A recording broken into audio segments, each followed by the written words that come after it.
Subscribe करें और bell दबाएं ताकि कोई खबर रह न जाए।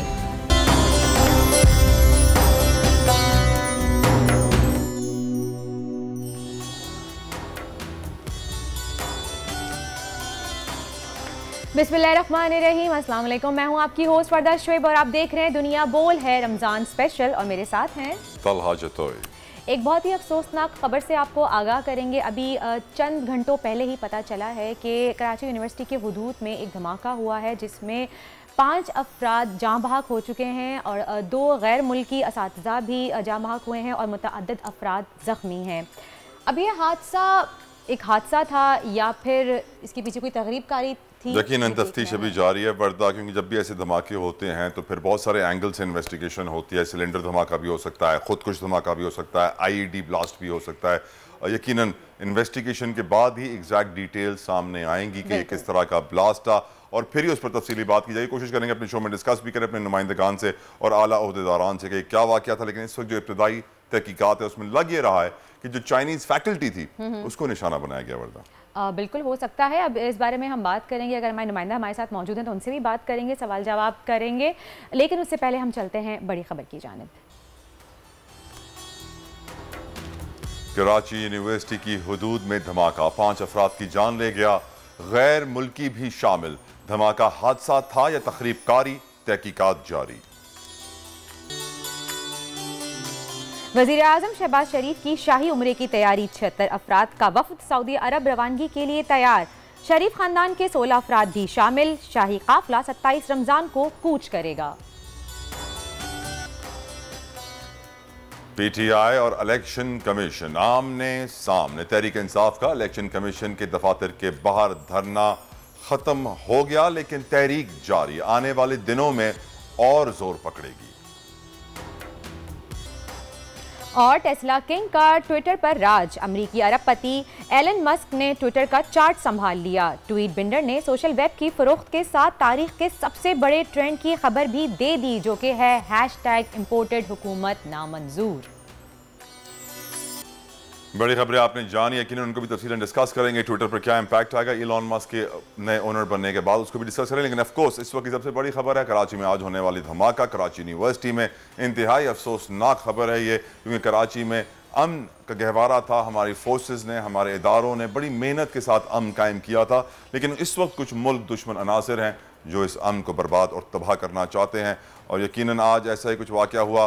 सूरत हाल क्या है, तातरीन अपडेट्स क्या हैं, जानेंगे अपने डेप्यूटी ब्यूरो चीफ शुएब बर्नी से। शुएब, क्या इतलात हैं आपके पास लेटेस्ट? राइट, हम शुएब से रब्ता करने की कोशिश कर रहे हैं, लेकिन हम जानते हैं कि कराची एक ऐसा शहर है जिसमें पहले दहशत गर्दी का जिन बेकाबू था और फिर हमारी फोर्सेस ने, खासतौर पर रेंजर्स ने, पुलिस ने कुर्बानियाँ देकर शहर में अमन कायम किया। लेकिन अब दोबारा हम देख रहे हैं एक नई गवर्नमेंट मुल्क में आई है, इंतकाल इक़्तिदार हुआ और एकदम से तखरीबकारी का वाक़या है या फिर कुछ और, जानेंगे अपने नुमाइंदे डेप्यूटी ब्यूरो चीफ शुएब बर्नी से। शुएब, अपडेट कीजिएगा। हादसा पर मैं इस वक्त मौजूद हूँ, जहाँ पे जो धमाके की कार गाड़ी है वो मौजूद है और यहाँ पे रेंजर्स, सीटीडी, पुलिस और दीगर हसास इदारों के अफसरान और इस वक्त तफ्तीशी एहलकार यहाँ पर मौजूद हैं जामिया कराची के अंदर। इस धमाके के नतीजे में जो गाड़ी है उस पे, पूरी गाड़ी पे हमें जो है बॉल बेरिंग्स के निशान दिखाई दे रहे हैं। फॉरेंसिक जो है यहाँ पे शवाहिद इकट्ठा कर रही है। गाड़ी बुरी तरह मुतासिर है। गाड़ी जो है इस वक्त जली हुई हालत में यहाँ पर खड़ी है, जो कि मुकम्मल तौर पे तबाह हाल है। इस गाड़ी के साथ साथ पीछे की जानिब एक मोटरसाइकिल खड़ी हुई है, मुकम्मल तौर पे जली हुई हालत। इस वक्त एडिशनल आईजी सीटीडी जो है यहाँ पर इमरान याकूब मिन्हास, वो सीटीडी के डीएसपी राय पर खिताब और दीगर अफसरान भी मौजूद हैं धमाके के मुकाम पर। इस वक्त मैं आपको सूरत हाल बताऊँ कि यहाँ पे जामिया डिपार्टमेंट ऑफ कॉमर्स है यूनिवर्सिटी का, इसके शीशे बुरी तरह है। 3 मंजिला ये इमारत है जिसके टूटे हुए शीशे दूर दूर तक बिखरे हुए हैं। साथ साथ के इलेक्ट्रिक का एक सब स्टेशन है, उसके अंदर चीजें टूट फूट का शिकार दिखाई दे रही हैं। राइट, शुएब आप हमारे साथ मौजूद रहिएगा। जो व्यूअर्स हमें अभी ज्वाइन कर रहे हैं उनको हम ये अपडेटेड खबर दें, मनाजिर दिखाएं कि कराची यूनिवर्सिटी में जो धमाका हुआ है, एक गाड़ी जो कि हाईएस्ट लग रही है मुकम्मल तौर पर जल गई है। बड़ी वैन है यकीनन, और उसके अंदर बॉल बेरिंग के निशान है, जिस तरह शुएब बर्नी हमें बता रहे थे। और हम ये जानते हैं कि बॉल बेरिंग खुद कुछ जैकेट्स में इस्तेमाल होता है, आईईडीज इम्प्रोवाइज्ड एक्सप्लोसिव डिवाइसेस में इस्तेमाल होता है और जो दीगर तरीके होते हैं तकरीबकारी के, धमाका खेज मवाद होता है, उसके अंदर बॉल बेरिंग नट्स वगैरह डाले जाते हैं। तो इससे यह वाज़ेह हो सकता है कि यह तकरीबकारी का वाक़या होगा, लेकिन ऑफकोर्स जब तहकीकात मुकम्मल होगी तब हतमी रिजल्ट पर हम पहुंचेंगे। लेकिन इस वक्त आप स्क्रीन पर देख सकते हैं ये वो बॉल बेरिंग्स और छोटे छोटे मेटल पीसेज होते हैं जो कि एक्सप्लोसिव मटीरियल के साथ यूज़ किए जाते हैं ताकि धमाका खेज मवाद मिलाकर ये बड़ा धमाका हो सके, ज़्यादा से ज़्यादा नुकसान हो सके। ये आप देख सकते हैं गाड़ी को मुकम्मल आग लग गई, मोटरसाइकिल इसके पीछे थी वो भी मुकम्मल तौर पर जलकर राख हो गई। शुएब बर्नी, इस वक्त तहकीकात का अमल कहां तक पहुंचा है? जी तला, इस वक्त मैं जामिया कराची के बिल्कुल उसी मुकाम पर मौजूद हूँ और मेरे अकब में हमारे कैमरामैन कामिल यूसुफ आपको दिखाएंगे। ये वो हाईएस्ट वैन है जो कि इस वक्त तबाह हालत में खड़ी हुई है, जबकि ये मोटरसाइकिल है जो कि जली हुई हालत में यहाँ पर मौजूद है, वो भी मुकम्मल तौर पे तबाह है। ये जो हाईएस्ट वैन है इस पर शवाहिद इकट्ठा करने का सिलसिला इस वक्त जारी है। रेंजर्स, पुलिस और दीगर कानून नाफिज करने वाले के इदारों के एहलकार जो हैं यहाँ से मालूमात इकट्ठा कर रहे हैं। लेकिन सामने की जानिब अगर मैं आपको वो वैन दिखाऊँ तो उस पर आप देख सकते हैं कि पूरी तरह से छर्रे के निशानात हैं, बैलेट्स हैं और वो काफ़ी ज़्यादा बड़े किस्म से तबाही दिखाई दे रही है। इसके साथ साथ मैं आपको अगर कोशिश करूं कि यहाँ पर अगर आपको दिखाऊंगी, वो गेट से अंदर वैन जा रही थी जिस वक्त ये धमाका हुआ है, जहाँ पे इस वक्त क्राइम सीन यूनिट का अमला मौजूद है, रेंजर्स के जवान यहाँ पर मौजूद हैं। तहकीकात का सिलसिला इस वक्त यहाँ पे जारी है। आप देख सकते हैं कि यहाँ पे बड़ी तादाद में तफ्तीशकार और दीगर कानून नाफिज करने के इदारे के एहलकार यहाँ पर मौजूद हैं। शवाहिद इकट्ठा करने का सिलसिला जारी है और यहाँ पे शवाहिद हासिल किए जा रहे हैं। क्राइम सीन का जो यूनिट है उनमें ख़वातीन भी मौजूद हैं। क्राइम सीन यूनिट जो है इस वक्त शवाहिद इकट्ठा कर रहा है। जो गाड़ी को निशाना बनाया गया है दहशतगर्दी का, तखरीबकारी का, उससे शवाहिद इकट्ठा किए जा रहे हैं। इसके साथ ही ये जामिया कराची का, मैं आपको राइट हैंड पे अगर दिखाऊँ तो सीधे हाथ पे जामिया कराची का ये कॉमर्स डिपार्टमेंट है, यूनिवर्सिटी ऑफ कराची का जो 3 मंजिला इमारत है, इसके शीशे भी बुरी तरह से टूटे हुए हैं। साथ ही साथ ये कराची यूनिवर्सिटी का, जामिया कराची के शोबा कॉमर्स के साथ साथ जो है ये कराची यूनिवर्सिटी में के इलेक्ट्रिक का सब डिवीज़न ऑफिस है, ये भी जलकर मुतासिर हुआ है। इसके अंदर भी टूट फूट हमें दिखाई दे रही है। जबकि हम इस वक्त, आपको आवाज़ आ रही है?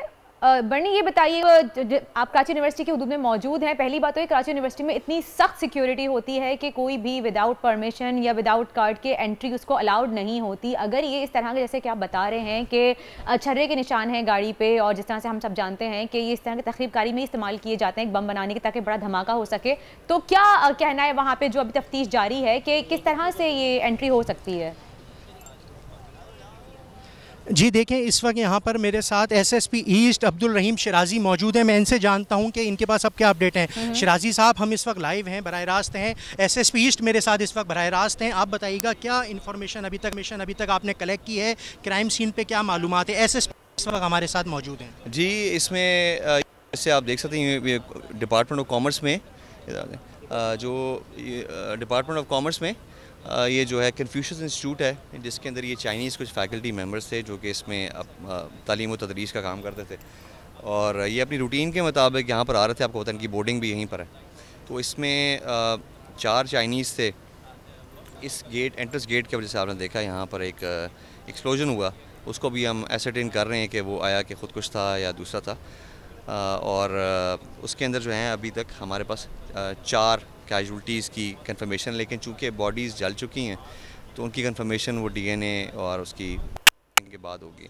और करीब 2-4 इंजर्ड भी हैं उसके अंदर, जिसमें 2 रेंजर्स के जवान हैं ख़तरे से बाहर हैं, एक चाइनीज़ ख़तरे से बाहर है और एक सिक्योरिटी गार्ड है वो भी ख़तरे से बाहर है। अच्छा सर, इस गाड़ी के साथ यानी सिक्योरिटी चल रही थी, रेंजर्स के जवान चल रहे थे जिस वक्त धमाका हुआ है? जी बिल्कुल, रेंजर्स की एक डिटेल थी इनके साथ। मोटर बाइक पे इनके 2 लड़के थे जो दोनों इंजर्ड हुए हैं इसके अंदर, लेकिन ख़तरे से बाहर हैं। अच्छा, ये वैन कराची यूनिवर्सिटी के कैंपस से इस डिपार्टमेंट की जानिब जा रही थी जहाँ तक अभी तक आपको मालूमात हासिल हुई है? ऐसे बिल्कुल। अच्छा सर, ये कोई पहले से आप क्योंकि एसएसपी ईस्ट हैं तो आपके पास कोई थ्रेट इन्फॉर्मेशन, किसी किस्म की कोई धमकी के चाइनीज़ को निशाना बनाया जा सकता है जामिया कराची अंदर, आपको कुछ इस तरह की कोई इन्फॉर्मेशन थी? कोई स्पेसिफिक थ्रेट अलर्ट थी, लेकिन जनरल थ्रेट अलर्ट्स होती हैं जो सब नेशनलिस्ट और टेररिस्ट ऑर्गेनाइजेशंस की, और ख़ासकर ये उनका था किसी को वाइटल इंफॉर्मेशन की थी, लेकिन उन्होंने सॉफ्ट टारगेट उन्होंने पिक किया रमज़ान के महीने में और इंशाल्लाह जैसी डिटेल शेयर करेंगे। ठीक है, बहुत शुक्रिया। ये आपने बात सुनी एसएसपी ईस्ट की। अब मैं आपको क्राइम सीन की जानिब लेके चल रहा हूँ। आप देख सकते हैं क्राइम सीन पे इस वक्त सीटीडी, पुलिस और दीगर कानून नाफिज करने वालों के इदारों के एहलकार तफ्तीश में सरगर्म हैं। यहाँ पे मुख्तलिफ शवाहिद वगैरह इकट्ठा करने का सिलसिला जारी है। लेकिन ये जो गाड़ी मेरे अकब में आपको दिखाई दे रही है, कामिल यूसुफ आपको दिखाएंगे, इस पर काफ़ी ज़्यादा डैमेज हुआ है और काफ़ी दूर दूर तक यहाँ पे जो है गाड़ी के टूट फूट के असरात हैं। गाड़ी जली है और बहुत आग लग गई थी, शोले बुलंद हो रहे थे, तमाम इस लगने वाली आग को बुझा दिया गया है। इस वक्त हम आपको जब सीन राइट, कामिल यूसुफ कैमरामैन और डिप्टी ब्यूरो चीफ शुएब बर्नी इस पर क्राइम सीन से हमें अपडेट कर रहे थे। उनके साथ मौजूद थे एसएसपी ईस्ट शिराजी साहब और उन्होंने कंफर्म किया है कि एक चाइनीज भी जख्मी हुआ, एक रेंजर्स का एहलकार भी जख्मी हुआ। इस वैन के साथ प्रोटोकॉल भी था, रेंजर्स का प्रोटोकॉल था, एक मोटरसाइकिल थी जिसके ऊपर 2 जवान थे। लेकिन जख्मियों की हालत, जो 4 जख्मी हैं, उनकी हालत अब खतरे से बाहर बताई जा रही है। लेकिन आप देख सकते हैं इस वैन में जिस तरह की आग लगी है, जिस तरह बाइक राख हो चुकी है, जिस तरह पैलेट्स जमा किए जा रहे हैं, यकीनन इब्तदाई तहकीकात पे लग यही रहा है कि तखरीबकारी की वारदात है। और एसएसपी ईस्ट ने भी ये वाज़ेह कर दिया है कि सॉफ्ट टारगेट को निशाना बनाया गया मुबारक महीने में दहशतगर्दों की जानिब से। और यकीनन इब्तदाई तहकीकात से ये वाज़ेह हो रहा है कि ये तखरीबकारी की वारदात थी। और शुएब बर्नी, एक आखिरी क्वेश्चन मैं आपसे पूछना चाहूंगा, ये जो धमाका हुआ है ये वैन के अंदर से हुआ है, वैन के बाहर से हुआ है, इसके बारे में कुछ पता चला है? जी बिल्कुल चला इसके बारे में, क्योंकि अभी बम स्क्वाड की हतमी रिपोर्ट आना बाकी है। क्राइम सीन यूनिट अभी यहाँ से शवाहिद जमा कर रहा है, लेकिन जो गाड़ी खड़ी हुई है उस पे जो तकरीबकारी के निशानात हैं, तो वो गाड़ी के नीचे कोई राइट शुएब बर्नी, हम आपके पास वक्त आते रहेंगे, आपसे अपडेट लेते रहेंगे। डेप्टी ब्यूरो में अपडेट कर रहे थे जाए वकुआ से, क्राइम सीन से, और उन्होंने बताया है कि जिस तरह गाड़ी की हालत है, जिस तरह गाड़ी के ऊपर निशानात है, लग ये रहा है कि कोई इम्प्रोवाइज्ड एक्सप्लोसिव डिवाइस या कोई धमाका खेज मवाद गाड़ी के नीचे रखा गया था या फिर गाड़ी के करीब रखा गया था। जैसे ही गाड़ी गुजरी फिर ये धमाका किया गया। बिल्कुल, क्योंकि जिस तरह से अगर हम गाड़ी की सूरत हाल देखें, जिस तरह से छर्रे के निशान बाहर की तरफ से आउटर सरफेस पे गाड़ी के जो नज़र आ रहे हैं, उससे यही लग रहा है कि या तो कोई गाड़ी के करीब कोई चीज़ रखी हुई थी, वहाँ से उसके ऊपर लगी है, या फिर नीचे की तरफ रखी गई थी, तो फिर वहाँ पे धमाका किया गया है। और बहुत ही अफसोस के साथ कहा जा रहा है कि 4 लोग जो है इसमें ज़ख्मी भी हैं और एक रेंजर्स अल्हम्दुलिल्लाह, एक चाइनीज़ जो गैर मुल्की उन्होंने बताया कि असातिज़ा थे वो ख़तरे से बाहर हैं और एक रेंजर एहलकार भी ख़तरे से बाहर हैं। और तलहा, ये तो हम इस पे बारे में बात करते रहेंगे, वक्फे से आते रहेंगे, लेकिन अब इसके अलावा शो को आगे बढ़ाते हैं। अगली खबर क्या है आप? लेकिन नहीं, इस वक्त प्रोड्यूसर साहब ने हमें कहा कि हमारे साथ मौजूद हैं पाकिस्तान तहरीक इंसाफ के सीनियर रहनुमा फिरदौस शमीम नकवी साहब। नकवी साहब, यकीनन कराची के अमन को फिर से तबाह करने की कोशिश की जा रही है, आप कैसे देखते हैं आज के इस अफसोसनाक हमले को? मैं समझता हूँ कि ये निहायत तशवीश की बात है कि इस शहर में जो माजी में भी शिद्दत पसंदी, दहशत गर्दी का शिकार रहा है, कि उसमें दोबारा एक बम ब्लास्ट हुआ है। और मेरे ख्याल से जितना बहैसियत एक आम शहरी के ये कंसर्न है वो अल्फाज में बयान नहीं किया जा सकता। इस सूरत हाल के पीछे ये सूबा रेंजर्स पे बेतहाशा रकूम खर्च करता है, पुलिस है, और इन इदारों को जिनकी ये जिम्मेदारी है, ये उनकी कोताही है कि आज इस शहर में फिर एक दहशतगर्दी का वाक़या हो गया। हुकूमत बड़े और से सारे हालात को देखना चाहिए और ये देखना चाहिए कि लैप्स ऑफ सिक्योरिटी कहाँ हुआ है। इससे कि दहशतगर्दों को रोकने का वाहिद तरीका यही है कि आप खुद जो है अलर्ट रहें और दहशतगर्दों को उनके अज़ाइम पूरे करने में जितनी रुकावटें खड़ी कर सके करें और उनके अज़ाइम को नाकाम बनाने की हमारी पूरी कोशिश। अगर वो एक वाक़या कर जाते हैं तो वो उनकी कामयाबी होती है। नकवी साहब, यूनिवर्सिटी को टारगेट बनाना, रमज़ान के मुबारक महीने में तकरीबकारी करना, यकीनन ये मुल्क दुश्मन अनासर ही हैं, लेकिन हमारी सिक्योरिटी फोर्सेस, हम जानते हैं पहले ही हमारे पास रिसोर्सेज बहुत कम है, वसाइल बहुत कम है, मसाइल बहुत ज़्यादा हैं। ऐसे में सिक्योरिटी फोर्स की कुर्बानियां भी बहुत हैं, हम उनको सलाम पेश करते हैं। लेकिन करंट सिनेरियो की अगर बात की जाए तो ऑलरेडी सिक्योरिटी बहुत हाई थी। इस वैन के साथ रेंजर्स का प्रोटोकॉल भी था, एक मोटरसाइकिल भी थी जिसमें 2 जवान भी थे, लेकिन फिर भी ऐसे हादसात हो गए हैं। तो यकीनन हमें मिनहसल कौम भी सोचना पड़ेगा कि हमें क्या करना है, हम किस तरह अपना इंडिविजुअल पार्ट प्ले करके दहशतगर्दी से निजात पा सकते हैं। नकवी साहब जी, आपने किसने कहा कि आपके पास पैसे कम है? मुझे तो अभी बताया गया था कि PIA का जहाज जो है वो जाएगा, वहीं रहेगा और उसमें 84 लोग भी जाएंगे। तो ये तो अमीर मुल्क भी नहीं कर पाते जो काम हम कर पा रहे हैं। तो हमें वो सारी रकम जो अय्याशी पे खर्च करते हैं वो हमें सिक्योरिटी पे पहले खर्च कर ले तो बेहतर है। नकवी साहब, वो अभी रिसेंट स्टेटमेंट आया, वो कह रहे हैं हम अपने खर्चे पे जा रहे हैं। जी, अपने खर्चे पे नहीं जा रहे हैं, नहीं जा रहे। अपने खर्चे पे वो शायद होटल का खर्चा बर्दाश्त कर रहे हैं। जो PIA का जहाज विद होल्ड करेंगे तो वो क्यों कर रहे हैं? कमर्शियल फ्लाइट से जा रहे हैं तो कमर्शियल फ्लाइट का टाइम होना चाहिए।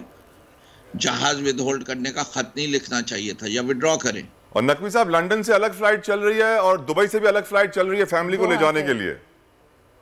जी, वो उनके अपने, अगर वो प्राइवेट पैसों से जा रहे हैं तो जरूर कर लें। वो उनकी, हमें तो पहले ही पता है कि पाकिस्तान से इतना लूट के गए हैं कि ये सब कुछ तो उनके लिए, दे आर बिलियनर्स, चाहे जरदारी हो चाहे वो शरीफ हो।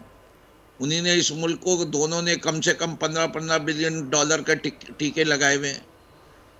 तो उनके लिए ये खर्चे कोई माने नहीं रखते। लेकिन वो तो कौम उनसे जब सवाल पूछेगी तो वो कहेंगे कि कतरी खत है ना हमारे पास मौजूद। वो हर काम के पीछे सुलेमानी टोपी है, जो काम छुपाना होता है कतरी खत आ जाता है। नकवी साहब, एक और स्केयर जिस वक्त तशवीश पाई जाएगी अवाम में, वो ये है कि रमज़ान का आखिरी अशरा है, ईद सर पे खड़ी है, हर कोई शॉपिंग पे निकलता है और आप जानते हैं कराची के मार्केट्स में कितना रश लगता है। ऐसे में इस तरह की सिक्योरिटी थ्रेट और इस तरह के नाखुशगवार वाक़या, दहशतगर्दी के वाक़या से लोगों में बड़ा खौफ फैल जाता है। क्या मशवरा देंगे नकवी साहब लोगों को आप? देखिए, लोगों को एक तो ये है कि खुद अलर्ट रहना चाहिए और अगर कोई भी ऐसी चीज़ देखें उसको फौरी तौर पे इत्तला दें टू द कंसर्न्ड अथॉरिटीज़। ये तो वो वाली बात का जवाब भी है जो आप कह रहे थे, हम सबको क्या कर सकते हैं जी, हम अपने अलर्टनेस लेवल को बढ़ा सकते हैं। दूसरी चीज़ ये कि एहतियाती तदाबीर जितनी ले सकें लें। और मैं नेशनल कौम में समझता हूँ हम एक वो कौम है जो बड़ी एक तरीके से बड़े मुश्किल हालात में भी हमें ज़िंदगी में जीना आता है। बेशक अपने उस स्पिरिट को ख़त्म ना करें। मैं समझता हूँ ये एक जिंदा कौम की निशानी है कि हम ऐसे हालात में और मसाइब में भी अपनी ज़िंदगी गुजार लेते हैं जो दूसरी कौमों के लिए नागुफ्ताबे है। बेशक। तो हमें ये अपनी जो स्ट्रेंथ है एज ए नेशन उसको गंवाना नहीं चाहिए। और नकवी साहब, लग कुछ ऐसा रहा है कि खान साहब के लिए भी थ्रेट मुसलसल बढ़ रही है अब। देखिए, मेरा लीडर और हमारी बाकी हजरात भी जो हैं वो इस बात पे यकीन रखते हैं कि ज़िंदगी और मौत जो है वो अल्लाह मियाँ के हाथ में है। सही। वक्त जब आएगा कोई टाल नहीं सकता। एहतियाती तदाबीर ज़रूर लेनी चाहिए, इससे कि उसका हुक्म भी है। वो अल्हम्दुलिल्लाह खान साहब के लिए जितनी ली जा सकती हैं वो ली जाएंगी। और दुआ गो पूरी कौम है कि अल्लाह मियाँ उन्हें लंबी ज़िंदगी दे और वो जिस मिशन पे निकले अल्लाह मियाँ उनको वो मिशन कामयाबी से तकमील तक पहुँचाए। उनका मिशन क्या है? कौम में खुददारी पैदा करना, एक ज़िंदा कौम बनाना, हमीयत वाली कौम बनाना, गैरतमंद कौम बनाना। उन्हीं ने कौम को खड़ा तो कर दिया है, वरना ये कौम महंगाई कह रही थी जब वो PDM वालों ने महंगाई का शोर मचाया। लेकिन जैसे ही उन्हें ये एहसास हुआ कि इसके पीछे कोई और हाथ है, पूरी कौम खड़ी हो गई कि हम आज़ाद हैं अपने फैसलों में। बहुत बहुत शुक्रिया। सीनियर रहनुमा पाकिस्तान तहरीक इंसाफ भी हमारे साथ मौजूद थे, गुफ्तगू कर रहे थे। अभी फिलहाल वक्त हुआ है एक ब्रेक का, कहीं जाइएगा नहीं, देखते रहिए दुनिया बोल है रमजान स्पेशल।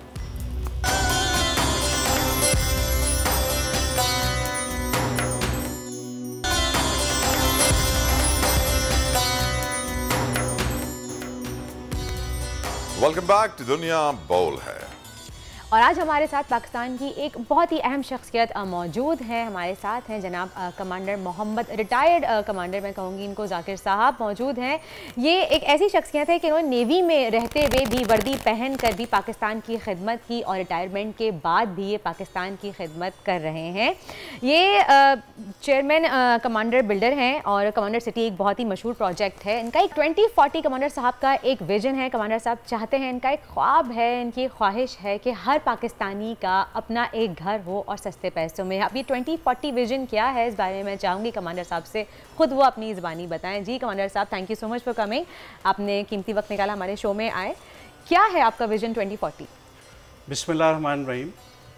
देखें, ये विजन जो 2040 है, ये मैंने आज से कुछ 3-3.5 साल पहले इसको डिवाइस किया था कि किस तरह से हम इस मुल्क को बदल सकते हैं और हम ऐसी कम्युनिटीज़ डेवलप करें जिनको हम एक प्रॉपर सिस्टम दें जो हम चाहते हैं कि इस मुल्क में वो सिस्टम होना चाहिए। और उस बस्ती का नाम मैंने कमांडर सिटी रखा कि कमांडर सिटी के नाम से मैं बस्तियां इस मुल्क में लेके आऊं और 1 मिलियन हाउसेस लो कॉस्ट, जिस पे मैं कोई प्रॉफिट न रखूं, वो मैं तामीर करूं और 50 लाख लोगों को एक चार दीवारी के अंदर ले आऊं और उनको फिर एक मैं बेहतरीन सिस्टम दूं जो हम सब चाहते हैं कि इस मुल्क में होना चाहिए, जिसमें सफाई है, सिक्योरिटी है, प्रॉस्पेरिटी है, वुमेन एम्पावरमेंट है, बच्चों की करैक्टर बिल्डिंग है, उनका स्किल डेवलपमेंट है। ये सब करके मैं वहाँ से बड़े बड़े बिजनेसमैन प्रोड्यूस करूँ ताकि 2040 में हम दुनिया को डोमिनेट करें। तो ये वो विज़न है जिसमें इस वक्त घर बनने शुरू हो गए हैं, बल्कि लोग वहाँ इस वक्त रह रहे हैं। वहाँ जो प्रोग्राम्स हैं हमारे स्किल डेवलपमेंट के, करैक्टर बिल्डिंग के, वुमेन एम्पावरमेंट के, बिज़नेस में आगे लाने के, सबको वो स्टार्ट हो गए हैं। वहाँ पे लड़कियाँ बिल्डर बन रही हैं और ये पूरे 10 लाख घर अब मेरे बच्चे बनाएंगे जो कमांडर सिटी में फैमिली शिफ्ट हो रही हैं, वो बच्चे घर बना रहे हैं। ये हैरत होगी आपको, वाकई बहुत बड़ी बात है, हैरत की बात है। तो कमांडर साहब ये बताइए, कराची से ये कमांडर सिटी कितनी दूर है, डिस्टेंस कितना है? देखें, ये 40 किलोमीटर है कराची टोल प्लाजा से, लेकिन हमने फासले को इसलिए कम कर दिया है कि हमने पब्लिक ट्रांसपोर्ट दे दी है। अच्छा, पब्लिक ट्रांसपोर्ट जी, शारे फैसल पे हमारा जो शटल स्टॉप है और सुबह 6 बजे से रात 10:30 बजे तक ट्रांसपोर्ट मुसलसल चलती रहती है और किसी को कोई प्रॉब्लम नहीं है आने जाने का। प्लस जो बेसिक सहूलतें हैं वो सारी कमांडर सिटी में हमने दे दी हैं। वहाँ इस वक्त शॉपिंग सेंटर भी मौजूद हैं, वहाँ पे सुपर मार्ट भी मौजूद है, वहाँ पे फिल्ट्रेशन प्लांट भी मौजूद है, वहाँ पे फ्री रेस्टोरेंट भी मौजूद है, खाना सबके लिए फ्री है। अच्छा, ठीक है, ये वेलफेयर स्टेट का एक मॉडल है, तो उसमें खाना हमने फ्री अलग है, जो फ्री रेस्टोरेंट है, मिनरल वाटर पीते हैं वहाँ के लोग फ्री। ठीक है, वहाँ सुपर मार्ट पे किसी चीज़ पे कोई प्रॉफिट नहीं है। तो ये एक बिल्कुल डिफरेंट बस्ती है जो इससे पहले शायद आपने कभी ना देखी हो, ना सुनी हो। कहीं आप इमरान खान की रियासत मदीना से तो मुतासर नहीं हुए हुए? देखिए, रियासत मदीना से तो मैं मुतासर हूँ, लेकिन वो इमरान खान की रियासत मदीना नहीं है, वो मेरे प्यारे नबी की रियासत मदीना है जिसको मैं कॉपी कर रहा हूँ। और इंशाल्लाह मैं एक वाकई एक मॉडल दिखा के 2025 तक मैं इंशाल्लाह सबको दिखाऊंगा, पूरी दुनिया को दिखाऊंगा कि रियासत मदीना ऐसी होती है जहाँ एक दूसरे का इस तरह से ख्याल रखा जाता है और जहाँ प्रॉस्पेरिटी की तरफ लोगों को इस तरह ले जाया जाता है। तो मैं वो एक कमांडर साहब, एक मिनट यहाँ पे मैं जब तक इंटरव्यू चल रहा था मैं समझ रहा था कि लेकिन कमांडर साहब एक हाउसिंग सोसाइटी ला रहे हैं, लेकिन जो बातें इन्होंने कही हैं they're surprising, they're shocking, unbelievable. के कह रहे हैं कि सबके लिए मिनरल वाटर, ये कह रहे हैं कि सुपर मार्ट पे कोई प्रॉफिट नहीं लिया जा रहा, कॉस्ट टू कॉस्ट चीजें भेजे। उससे बड़ी बात, इन्होंने खुद फ्री रेस्टोरेंट्स वहां खोले हुए हैं कि लोगों को फ्री खाना खिलाए। ये बात सर ये देखनी पड़ेगी। नहीं, हजम नहीं हो रही मुझे, पेट खाली है लेकिन हजम नहीं हो रही। देखिए, वहाँ तो लोग रह रहे हैं, मेरा अपना वहाँ पे घर मैंने अपना बना लिया है। ठीक है, लेकिन देखें, किसी ने तो एक कोशिश करनी है ना। ठीक है, अब हमने देख लिया ऊपर से ये मुल्क नहीं बदल रहा क्योंकि डिफरेंट माफियाज है जिन्होंने जकड़ा हुआ है, नेशनल और इंटरनेशनल। आप भी समझते हैं, हम सब समझते हैं। अब मैंने एक नॉन पॉलिटिकल ये विजन बनाया है 2040 के आए हम मिल के जो रोल मैं अदा कर सकता हूँ मैं करूँ और जो आप अदा कर सकते हैं वो आप करें और एक जगह पे हम बैठ के इस मुल्क के लिए काम करते हैं। तो कमांडर सिटी वो जगह है जहां बैठ के हमने इस मुल्क की प्रॉस्पेरिटी के लिए काम करना है। वहां बच्चों को मैं बिजनेस में ग्रूम कर रहा हूं, वो नौकरी नहीं करेंगे, वो नौकरी देंगे to rest of Pakistan and rest of the world. तो इस तरह से मैं उनको ग्रूम कर रहा हूँ। अब 1 महीने का सिर्फ ट्रेनिंग प्रोग्राम है जिसमें मैं बिल्डर्स बना रहा हूँ, लड़कों को लड़कियों को, और फिर वो ट्रेनिंग कंप्लीट करके वो वहाँ घर कंस्ट्रक्ट कर रहे हैं और एक अच्छा खासा प्रॉफिट कमा रहे हैं। क्योंकि ज़िंदगी बदल दो प्रोग्राम ये मैंने यूथ के लिए शुरू किया है, जिसमें 5 साल में गारंटीड करोड़पति बन रहे हैं वो। ठीक है, तो हम कर रहे हैं, देखें, जहालत को खत्म और गुर्बत को खत्म। ये 2 चीज़ें हम ख़त्म नहीं कर सके तो आज हम वहीं खड़े हैं। जिस दिन ये 2 चीज़ें हमने इस मुल्क से एलिमिनेट कर ली, हम से ऊपर आ जाएंगे। सही। कमांडर साहब, मेरा एक सवाल था आपसे, जैसे आपने बताया कि आपने ये जो कमांडर सिटी बनाया है इसमें तमाम तरह की फैसिलिटीज़ अवेलेबल हैं, लोग वहाँ पे रह भी रहे हैं। तो एक बहुत ही एक कॉमन सवाल जो हमारे जहन में आता है, जैसे हॉस्पिटल्स हो गए, मेडिकल एड्स हो गई, और क्या कहते हैं स्कूल्स और कॉलेजेस हो गए, तो क्या वहाँ सब कुछ अभी भी अवेलेबल है? कुछ अवेलेबल है वहाँ पे। जी, वहाँ पे हॉस्पिटल हैं, वहाँ पे doctor, nurses, ambulance, fire brigade, school, अभी कॉलेज शुरू हो रहा है, university, medical college, engineering college, ये सब 2025 तक पूरा मॉडल कंप्लीट हो जाएगा, सिर्फ ये 3-3.5 साल बाद, और फिर इस मॉडल को हम पूरे पाकिस्तान में कॉपी करेंगे इंशाल्लाह। कमांडर साहब ने हमें बताया इनकी हाउसिंग सोसाइटी बहुत आला है, फ्री खाना है, फ्री मिनरल वाटर है। वैसे सर, खाना आपने बताया बहुत सारी जगहों पे फ्री मिलता है, कौन कौन से रेस्टोरेंट हैं जो फ्री खाना दे रहे हैं? और सिर्फ दाल रोटी है या चिकन वगैरह भी होगा? नहीं, पूरा मेन्यू बना हुआ है पूरे वीक का, तो डेली वो डिफरेंट मेन्यू है, और मैं खुद भी वहीं खाता हूँ। फॉर एवरीवन, ऐसा नहीं है कि सिर्फ गरीबों के लिए, हाई क्वालिटी फॉर ऑल, तमाम रेजिडेंट्स के लिए, तमाम विजिटर्स के लिए। मैं खुद भी जाता हूँ वहीं पे। कितना महंगा है सर यहाँ पे घर लेना? देखिए, वो तो एक बाजू और एक टांग देनी पड़ेगी, वो आप यकीन नहीं करेंगे ना। अल्लाह अकबर। क्योंकि ये दुनिया की सबसे सस्ती हाउसिंग स्कीम है। 12 लाख में मैंने बंगला दिया है। हाँ, तैयार नहीं, मजाक कर रहे हैं। मैंने कहा कि आप यकीन नहीं करेंगे, आप यकीन नहीं करेंगे, प्लॉट डेवलपमेंट और कंस्ट्रक्शन मिला के 12 लाख में बंगला दिया है। ठीक है, 17 लाख में 120 गज का दिया है, 34 लाख में 240 गज का 4 बेडरूम हाउस दिया है। कोई यकीन भी नहीं कर सकता। लेकिन जब नीयत अच्छी होती है, ये 3 साल पहले जब मैंने स्टार्ट लिया था, लेकिन जाहिर है आज पैसा डिवैल्यू, इन्फ्लेशन है। आज मैं 27 लाख में बंगला दे रहा हूँ, 80 गज का, 38 लाख में 120 गज का, और इस वक्त अपार्टमेंट में दे रहा हूँ। बेसिक जो नीड है ना, 2 कमरों का अपार्टमेंट, 16 लाख का अपार्टमेंट, 8 लाख में पोजीशन, 8 लाख रहते हुए 8,000 रुपए महीना। 16 लाख में आप अपने दे रहा हूँ, 8 लाख में चाबी, 8 लाख रहते हुए 8,000 रुपए महीना। कमांडर साहब, मुझे आप दोबारा से बताइए प्लीज, अभी जैसे हम बात कर रहे थे, आपने कहा कि आपका पेमेंट मॉड्यूल भी बहुत आसान है, जो स्केड्यूल आपने बनाया, 2 तरह की स्कीम्स हैं आपके पास। 2 स्कीम्स हैं, एक को हम स्पेशल कहते हैं और एक को हम रेगुलर कहते हैं। स्पेशल में आपने मुझे पे करना है और वेट करना है, मैंने 3.5 साल में आपको घर बना के देना है, इसको हम स्पेशल कहते हैं। रेगुलर में मैंने आपको घर देना है और आपने पेमेंट मुझे 40 महीनों में या 20 साल में करनी है। इजी होम फाइनेंस, दोनों सहूलतें मेरे पास। यानी किसी बैंक के पास जाने की जरूरत नहीं है? नहीं, बिल्कुल नहीं। इस वक्त 300 फैमिलीज रह रही हैं कमांडर सिटी में, और उन सबको मैंने क्रेडिट पे घर दिए। उन्होंने पैसे मुझे नहीं दिए, उन्होंने टाइम लिया है 40 महीने या 20 साल। तो मैंने आसानियाँ देनी है, जितनी मैं आसानियाँ दूंगा लोग उतने अट्रैक्ट होंगे, क्योंकि मुझे 1 मिलियन घर देने हैं लोगों को, मुझे 50 लाख लोग चाहिए। किसी ने कहा जी हर गरीब उधर आ जाएगा, मैंने कहा गरीब आ जाए, मैं उसकी नस्लें संवार दूंगा, मैं उसके बच्चे को अमीर बनाऊंगा। मेरा ये मिशन। क्या जज्बा है सर आपका। जल्दी से बताइएगा प्लीज कि कितनी ज़मीनों की, जो आप कह रहे हैं कि कितनी स्क्वायर फीट ज़मीन आपके पास मौजूद है, कोई प्लॉट लेना चाहे तो? देखें, प्लॉट मेरे पास 80 गज के हैं, 160 गज के, 120 गज, 240 गज, 500 गज, और फिर 1 एकड़ के भी मैं अभी दे रहा हूँ। 4,840 गज का प्लॉट भी मैं दे रहा हूँ। ठीक है, 100% रिलायबल, जेन्युइन, अभी मोस्ट रिलायबल बिल्डर्स अवार्ड भी मुझे मिला है। ठीक है, और इस वक्त सस्टेनेबल डेवलपमेंट के मैं 17 गोल्स यूनाइटेड नेशंस के इम्प्लीमेंट कर रहा हूँ, वहाँ भी मेरी अभी नॉमिनेशन हो रही है अवार्ड के लिए। ठीक है, तो कमांडर रिटायर्ड से काम कर रहा हूं। कमांडर रिटायर्ड मोहम्मद जाकिर हमारे साथ मौजूद थे। आपका बहुत बहुत शुक्रिया। कमांडर सिटी आपका प्रोजेक्ट है, और यकीनन जो उन्होंने बातें बताई हैं, मैं नहीं समझता कराची में छोड़िए, पूरे पाकिस्तान में ऐसा प्रोजेक्ट नहीं होगा कमांडर सिटी जैसा, जहां पे हर किसी के लिए मिनरल वाटर फ्री हो, रेस्टोरेंट्स पे खाना फ्री हो, इस रेट पे इस क्वालिटी की चीज प्रोवाइड करना कि एजुकेशन, हेल्थ, तमाम तरह फैसिलिटीज होना, आई थिंक इट्स आउटस्टैंडिंग। मैंने अभी तक किसी हाउसिंग प्रोजेक्ट के बारे में ऐसी बातें पाकिस्तान में नहीं सुनी है। उम्मीद करता हूँ जाके देखना ही पड़ेगा, खाना भी खाना पड़ेगा, जाके विजिट जरूर करना पड़ेगा। चलिए बहुत बहुत शुक्रिया कमांडर साहब एक बार फिर से आपका आने का और इतना एक अच्छा विजन देने का।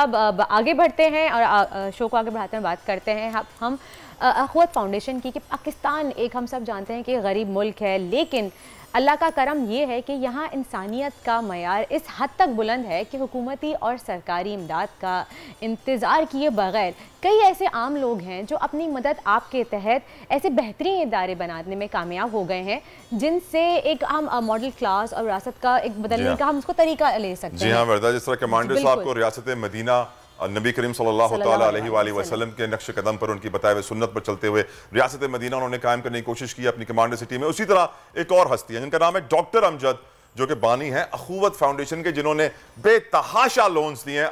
कुरान पाक हमें बताता है कि एक इंसान का कत्ल पूरी इंसानियत का कत्ल, और एक इंसान को बचाना पूरी इंसानियत को बचाना है।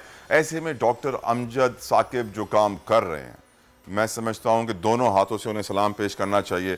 और जिस तरीके से वो काम कर रहे हैं, क्योंकि डॉक्टर अमजद, पहले तो आपको वेलकम कहेंगे अपने शो दुनिया बोल है में, और आपका शुक्रिया अदा करेंगे कि आपने अपना कीमती वक्त हमें दिया है। हु इंस्पायर्ड यू सर, किसने आपको मजबूर किया कि आप ये काम करें? किससे इंस्पायर होकर आपने ये काम शुरू किया डॉक्टर साहब? जी थैंक यू वेरी मच जी। पहले तो मैं मशहूर हूँ कि आपने मुझे इस एजाज़ के काबिल समझा। आपसे बात हो रही है, बेपनाह खुशी की बात है, और आपके तवस्सुत से हज़ारों लोगों से बात हो रही है। किसने इंस्पायर किया? देखें, इसके बारे में मैं क्या कह सकता हूँ। आपके बहुत से हीरोज़ होते हैं। बचपन में आप कहानियाँ पढ़ते हैं, तारीख पढ़ते हैं, इर्द गिर्द लोगों को देखते हैं, माँ बाप को देखते हैं, उस्तादों को देखते हैं, तो इज्तिमाई तौर पर आपकी तरबियत हो रही होती है। और फिर आप जब दीनी इक़दार से हम आहंग होते हैं तो फिर नबी पाक सल्लल्लाहु अलैहि वसल्लम की एक ज़ात मुबारक सामने आती है। तो ये मुख्तलिफ ज़िंदगी के मराहल हैं, ज़िंदगी के संग हाय मील हैं, जहाँ पर लोग आपके जहन पर एक ऐसा नक्श छोड़ देते हैं कि आप उन जैसा बनना चाहते हैं। तो हम बहुत सारे इन नकूश को लेके आगे बढ़े, लेकिन बुनियादी शय वो मुवाक़ात मदीना का तसव्वुर था जो अल्लाह के रसूल सल्लल्लाहु अलैहि वसल्लम ने पेश किया। और उन्होंने कहा कि एक शख्स को अपना भाई बना ले तो हम एक खूबसूरत मुआशरा बना सकते हैं। 50% हैव्स हैं, 50% हैव नॉट्स हैं। एक हैव नॉट को दोस्त बना ले। अभी आप कह रहे थे कि जिसने एक शख्स की जिंदगी बचाई उसने गोया पूरी इंसानियत को। हम चाहते हैं कि जैसे आपने फरमाया था कि अगर एक शख्स की जिंदगी बचा ले तो गोया उसने पूरी इंसानियत को बचाया। तो हम कहते हैं कि 50% पाकिस्तान में हैव्स हैं, 50% हैव नॉट्स हैं। इधर से एक शख्स अगर ये आपस में रिश्ता कायम कर लें तो यकीनी तौर पर हम एक खूबसूरत मुआशरा बना सकते हैं। ये लार्जर कॉन्सेप्ट है। इसके बाद हमने इसकी अमली सूरत यूँ बनाई कि हमने कहा कि हम कर्ज हसन देंगे जिससे लोग कारोबार करेंगे और इंशाअल्लाह ताला वो गुर्बत से बाहर निकलेंगे। कितने आपने कर्जे डिस्ट्रीब्यूट किए लोगों में? कितने इंडिविजुअल्स हैं और क्या टोटल अमाउंट है डॉक्टर साहब? जी अल्हम्दुलिल्लाह हम पूरे पाकिस्तान में काम कर रहे हैं, चारों सूबों में काम कर रहे हैं, गिलगित बल्तिस्तान में काम कर रहे हैं। जी आ रही है भाई, आ रही है। जी डॉक्टर साहब कंटिन्यू। जी मैं अर्ज कर रहा हूँ कि पूरे पाकिस्तान में काम कर रहे हैं, चारों सूबों में काम कर रहे हैं, और आज तक हम तकरीबन 50 लाख कर्जे पेश कर चुके हैं अपने भाइयों को, बहनों को, और ये कुल रकम 162 अरब रुपए है। अल्हम्दुलिल्लाह इन लोगों की दयानत और अमानत की क्या गवाही मैं और दूं कि हमारी वापसी कर्ज की शरह 99.9% है। कोई आपसे लोन लेना चाहे तो किस तरह ले सकता है डॉक्टर साहब? जी वो ऐसे है ना कि हमारे तकरीबन 400 शहरों में 850 दफातर हैं। तो कोई भी शख्स हमारे दफ्तर में जाता है, जाकर अपनी दरख्वास्त देता है, उसके बाद उसकी सोशल अप्रेजल होती है, इकनॉमिक अप्रेजल होती है, कुछ शरायात होती हैं जिनके मुताबिक हम उसको परखते हैं। तो इसमें कोई ज़्यादा लंबा चौड़ा नहीं सिलसिला, बहुत 2 या 3 हफ्तों के दरमियान हम फैसला करते हैं। उसमें यह है कि कोई कोलेटरल नहीं देना पड़ता, कोई गारंटी नहीं देनी पड़ती, सिर्फ आपको ज़ुबानी एतमाद पर और आपके नेकनामी जो आपकी है, जिसको हम सोशल कैपिटल कहते हैं, उसकी बुनियाद पर आपको कर्जा पेश किया जाता है। और कोई भी शख्स आपके पास आता है डॉक्टर साहब, तो what document should he have? वो कुछ भी नहीं चाहिए जी, उसका शनाख्ती कार्ड चाहिए और ये वो थोड़ा सा एविडेंस देगा कि मुझे तजर्बा है काम करने का और मैं कहाँ रहता हूँ, तो कोई और इसके अलावा कागज नहीं चाहिए। और कोई क्रेडिट हिस्ट्री, क्योंकि आप बैंक से लोन लेने जाते हैं तो वो ECIB स्टेट बैंक में चेक करते हैं क्रेडिट हिस्ट्री कैसी है, आप लोग चेक करते हैं क्रेडिट हिस्ट्री? जी हाँ, हम उसकी ECI करते हैं, उसका हमारे पास निज़ाम मौजूद है। CBI से हम पूछते हैं, चेक करते हैं कि पहले इसका क्रेडिट बिहेवियर कैसा रहा, कहीं ऐसा तो नहीं है कि कई जगहों से पैसे लेके डिफ़ॉल्ट किया हो, क्योंकि ये पैसा बड़ा लोगों की मोहब्बत से दिया हुआ पैसा है, तो हम किसी गलत शख्स को पैसा नहीं देना चाहते। ये उसी शख्स को मिलेगा जो जानतदार होगा, मेहनत करना चाहता होगा और आगे बढ़कर खुद से अपने पाँव पे खड़ा होना चाहता होगा। यानी कोई भी शख्स डॉक्टर साहब जिसको अपना कारोबार शुरू करना हो, चाहे वो एक दर्जी की दुकान हो, नाई की दुकान हो, लॉन्ड्री शॉप हो, एनीथिंग, किसी भी किस्म का कारोबार हो, वो आ सकता है आपके पास? जी, हमारे पास 150 कारोबारों की फहरिस्त है, तो वो उनमें से कोई भी कारोबार करना चाहिए या कोई यूनिक भी काम करना चाहिए, लेकिन वो काम कानूनी हो और इखलाकी मेयार पे पूरा होता हो। डॉक्टर साहब कोई कर्जों में डूबा हुआ हो, किसी ने अपने बच्चों की स्कूल फीस ना भरी हो 10 सालों से, मुश्किल में हो, कोई और कर्ज चढ़ा हुआ उसके ऊपर, कर्जों की अदायगी के लिए आप कर्ज देंगे? जी हाँ, अगर उसने सूद पर किसी मनी लेंडर से कर्जा लिया हुआ है तो हमारी एक प्रोडक्ट है जिसको हम लिबरेशन लोन कहते हैं। 20 ऐसे लोग हमारे पास आते हैं जिन्होंने 1 लाख रुपया कर्ज लिया और 10 से 20 हज़ार रुपये माहाना सूद देते हैं और कैपिटल वहीं खड़ा है, तो ऐसे लोगों का हम कर्ज यकमुश्त अदा कर देते हैं और फिर वो माहाना अक़सात की सूरत में कैपिटल अमाउंट हमें वापस कर देते हैं। 25-30 हज़ार बल्कि 40 हज़ार के करीब ऐसे लोग हैं पाकिस्तान में जिनको हमने ये कर्ज देकर भी उनको सूद से जान छुड़वाई है। माशाल्लाह डॉक्टर साहब, कौम की दुआएं आपके साथ हैं और जो व्यूअर्स हमें अभी देख रहे हैं, मैं उनसे रिक्वेस्ट करूंगा कि अख़ुवत फाउंडेशन के साथ बढ़ चढ़ कर ताउन कीजिए, अपने ज़कात और अतियात उनको दीजिए, क्योंकि जो काम ये कर रहे हैं मैंने अभी तक किसी को पाकिस्तान में करते हुए नहीं देखा। जिस तरीके से लोन्स प्रोवाइड किए जा रहे हैं, इंटरेस्ट फ्री लोन्स, बहुत आला, बहुत अच्छे जी। अल्लाह आपको और तरक्की दे, आपके इदारों को और आगे बढ़ाए। यकीनन डॉक्टर अमजद को सलाम पेश करना चाहिए for doing the great work he does. अब बढ़ते हैं उस सेगमेंट की जानिब जिसकी वजह से लोग अपनी उंगलियां खा जाते हैं। जी हाँ, बेहतरीन खाना तैयार करती हैं वर्दा और उनके साथ सुमैया सहरिश होंगी डालडा के दस्तरखान में।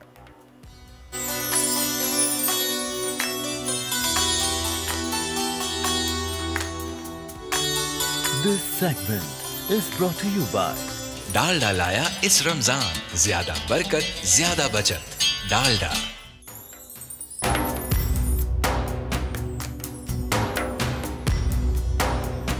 Thank you so much Talha and welcome to Dalda का दस्तरखान। ये वो सेगमेंट है जिसका इस टाइम पे सबको इंतज़ार होता है क्योंकि इफ्तार का टाइम करीब आता जा रहा है और थोड़ा सा लाइटर टोन में भी हम लेके आते हैं हमारे शो को, क्योंकि आज सुबह ही दोपहर में हमें जिस तरह की खबर मिली है तो थोड़ा सा बहुत अफसोसनाक एक वाक़या पेश आया है।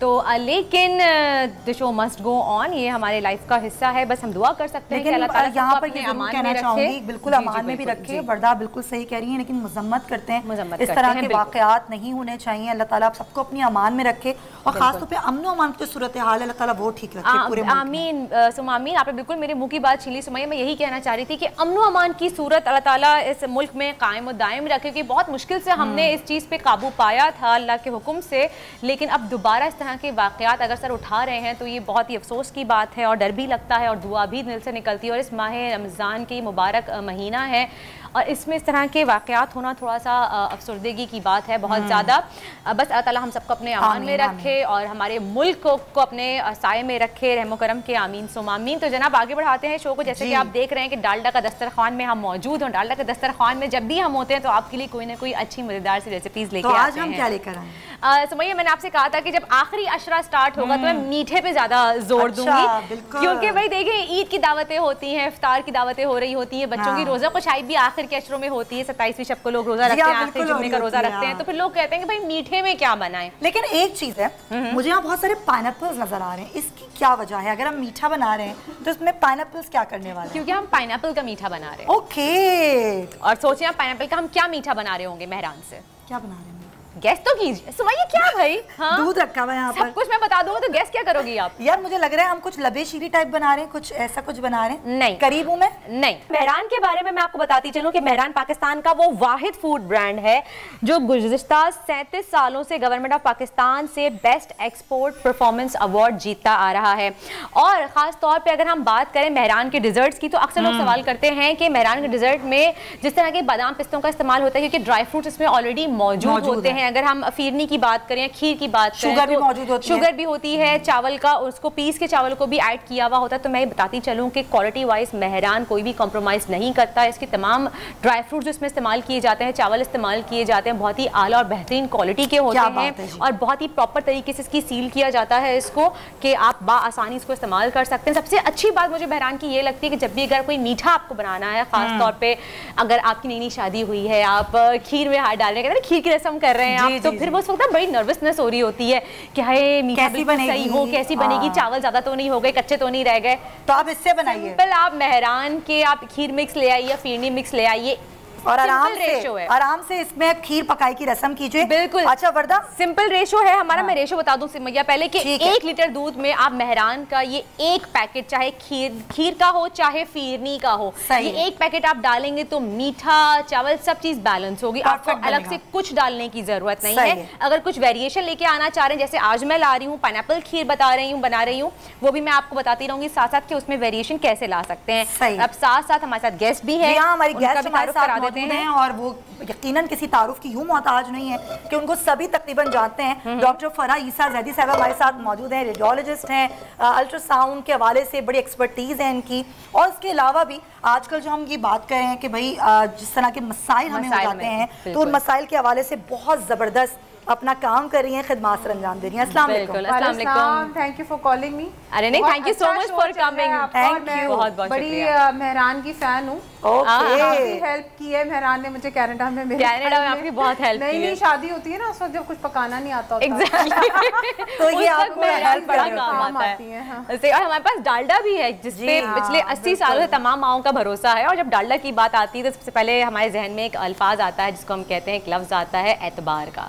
क्योंकि जब एतबार की बात आती है तो हम किसी पे एतबार नहीं करते। और डालडा एक वो वाहिद ब्रांड है, डालडा कुकिंग ऑयल हो चाहे डालडा बनास्पति VTF हो, डालडा अपनी क्वालिटी के साथ कोई भी कॉम्प्रोमाइज नहीं करता और हम तक पहुंचाता है एक बहुत ही बेहतरीन और मयारी कुकिंग। क्योंकि ये नाम है एतबार का। और बिल्कुल जहाँ डालडा वहाँ जहाँ मामता वहाँ डालडा, क्योंकि ये कनेक्टिविटी यहीं से शुरू होती है। तो खैर हम बात करेंगे डॉक्टर साहिबा से भी। अच्छा, इम्यूनाइजेशन वीक भी मनाया जा रहा है, उस हवाले से भी हम बात करेंगे। बिल्कुल बिल्कुल, हम यही बात करना चाह रही थी। मैं आपसे स्टार्ट कर देती हूँ यहाँ पे ताकि हम अपनी पाइनएप्पल खीर बनाना स्टार्ट कर दें। आप स्टार्ट करें, देन फिर हम आहिस्ता आहिस्ता बातचीत शुरू करेंगे। अच्छा, सबसे पहले मैं आपको बताऊंगी कि 1 लीटर दूध मैं यहाँ पे बॉयल होने के लिए रख दूंगी और मेरे पास यहाँ पे 1 कप पाइनएप्पल चंक्स हैं। जो हम पाइनएप्पल खीर बना रहे हैं उसके लिए 1 कप पाइनएप्पल चंक्स है, इसका मैं पेस्ट बना लूंगी। ओके, पेस्ट कुछ भी नहीं डालूंगी, पानी के पाइनएप्पल ऑलरेडी जूसी होते हैं, ठीक है। इसमें अगर आप बगैर मेहरान के पैक के बना रहे हैं तो आप इसमें चीनी ऐड कीजिएगा, 2 टेबल स्पून चीनी। लेकिन मेहरान में ऑलरेडी चीनी शामिल होती है तो मैं यहाँ पे इसमें चीनी ऐड नहीं करूंगी, मीठा तेज ना हो जाए।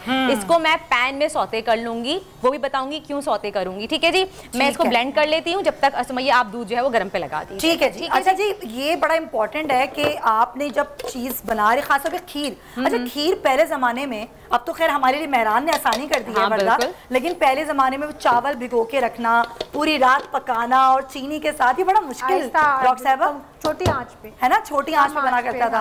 अच्छा जी, हम चूल्हा जरा ऑन करवाएं जब तक, क्योंकि हमारा चूल्हा ऑन नहीं हो रहा है, ताकि फिर हम दूध गर्म करने रखें। तो अब जब तक हम दूध भी गर्म करते हैं, डॉक्टर साहब जरा आप बताइए कि इम्यूनाइजेशन वीक जो मनाया जा रहा है उस हवाले से आप क्या कहेंगी? ये बहुत ज़रूरी एफर्ट है गवर्नमेंट ऑफ सिंध और सिंध हेल्थ एजुकेशन डिपार्टमेंट की तरफ से। इसमें जितने भी बच्चे हैं जो 0 से 5 साल के बच्चे जो वैक्सीनेटेड नहीं है, बॉर्न बेबी से लेकर 5 न्यू बॉर्न से लेके बच्चे जो हैं वो, क्योंकि पाकिस्तान में जो आशारिया है वैक्सीनेटेड बच्चों का, जो नई वैक्सीनेशन हुई हुई है वो बहुत ज़्यादा है वर्ल्ड के कंपैरिजन में। तो इस वजह से हम लोग कोशिश करें। और आपको पता है कोविड के दौरान लोग ज़्यादा हॉस्पिटल्स वगैरह नहीं जा रहे थे, जिसकी वजह से बहुत वैक्सीनेशन मिस हो गई हैं बच्चों की। जी बिल्कुल, आप सही कह रहे हैं। बल्कि इसमें बहुत ख़तरा रहता है बच्चों की ज़िंदगी और सेहत इस पर डिपेंडेंट है। आपने देखा जैसे कोविड की वैक्सीनेशन हुई पूरी दुनिया में तो कोविड का जो रेशियो है वो कम से कम होता गया।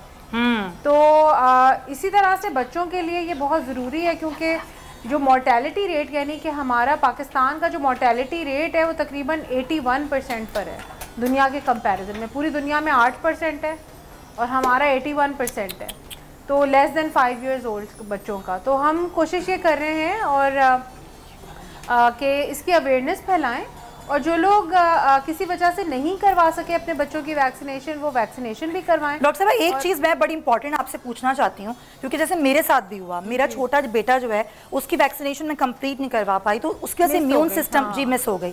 होता है इम्यून सिस्टम काफी, क्योंकि वो बहुत ज्यादा बीमार हो जाता है। हाँ, तो आप उसको कंप्लीट करवा सकती हैं, अभी भी करवा सकते हैं। अगर 4 years हो गई है 4.5 years। अगर डिले भी हो गई है किसी वजह से, तो आप उसको रेगुलर उसके ऊपर करके यू कैन स्टिल फिनिश। ये सवाल बहुत सारी माओं का भी होता है कि वो ये पूछ रही लगता है ना कि टाइम गुजर गया, निकल गया तो अब कुछ नहीं हो सकता। ऐसा नहीं होता। तो किस तरह करें अगर 20 से छूट गई है तो? 20 से छूट गई है तो उसका बूस्टर लगेगा, उसके बाद फिर वो एक और लगाएंगे ताकि वो पूरा कंप्लीट हो जाए उसका चार्ट जो। अच्छा, इससे इम्यून सिस्टम में बच्चों के बड़ा फर्क पड़ता है। अच्छा, और बूस्टर डोज डॉक्टर साहब मैं चाहूंगी कि आप बताएं कि बूस्टर डोजेस लगवाने चाहिए, कि अक्सर मैंने पेरेंट्स को ऐसे देखा है कि 1 साल तक की वैक्सीन कंप्लीट करा लेते हैं, उसके बाद बूस्टर डोज नहीं लगवाते। ये मैंने भी किया है, बहुत जरूरी है। जब तो मैं पूछ रही हूँ बूस्टर की आपने बहुत अच्छा वर्दा सवाल पूछा, क्योंकि बूस्टर डोज के एक कंप्लीशन होता है, क्योंकि कुछ अरसा छोड़ने के बाद उसको लगाया जाता है ताकि जो बची कुछ कसर रह गई है या क़ुव्वत मदाफ़ियत पूरी नहीं बनी उसके खिलाफ, तो पूरी मैक्सिमल हो जाए।